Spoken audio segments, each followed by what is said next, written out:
राम राम दोस्तों, मेरे प्यारों, सदाबहारों, आपका प्यारा सदाबहारा राजेश जगवान पुनः आपसे गुफ्तगू करने के लिए आपके समक्ष आपके स्नेह के कारण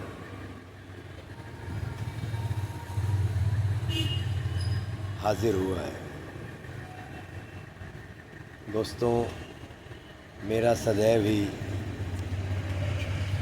ये कहना रहा है कि स्वस्थ रहिए, मस्त रहिए, अपने काम में सदैव कुछ न कुछ करते हुए व्यस्त रहिए, लेकिन ईमानदारी से। आज आपको एक बहुत अच्छी चीज़ बताने जा रहा हूँ दोस्तों।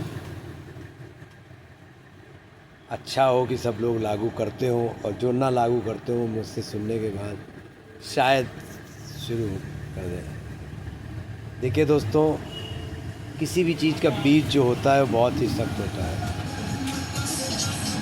और जब हम उसे मिट्टी में लगाते हैं तो वो धीरे धीरे अंकुरित, पुनः दोस्तों वो धीरे धीरे अंकुरित होकर एक विशाल वृक्ष के सपने को साकार करने को लिए हुए अपने अंदर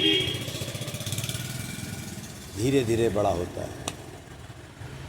ज्यों-ज्यों दोस्तों पौधा अंकुरित होने के बाद बड़ा होता है तो वो उसी के समान होता है जैसे एक छोटा बच्चा पैदा होकर धीरे धीरे बड़ा होता है, और उसका सीना बिल्कुल चौड़ा रहता है। वो अपने आप को दुनिया का सबसे बहादुर, सबसे स्ट्रॉन्ग समझता है। उसी प्रकार वो पौधा भी होता है, और उसी प्रकार आपके घर में आंगन में पलने वाला बच्चा भी होता है। तो मेरा कहने का तात्पर्य ये है कि जब पौधा को धीरे धीरे बड़ा होता है तो वो बिल्कुल स्ट्रेट तना हुआ होता है, लेकिन जैसे जैसे उसके अंदर पत्तियाँ, फूल, कलियाँ, उसके बाद वृक्ष जो है पूरा का पूरा फलों से लद जाता है। तो ज्यों ही वो फलों से लदता है तो वो झुक जाता है। इसी प्रकार मनुष्य को भी जैसे जैसे उसके अंदर अच्छाइयों की खदान बढ़ती जाए, या वो धन धान्य से संपन्न होता जाए, उसको भी उतना ही विनम्र होना चाहिए। ये वास्तव में सच्चे मनुष्य की पहचान है। तो आप लोग सदैव कोशिश करिए कि आपस में छोटी छोटी बातों में मतभेद ना हो।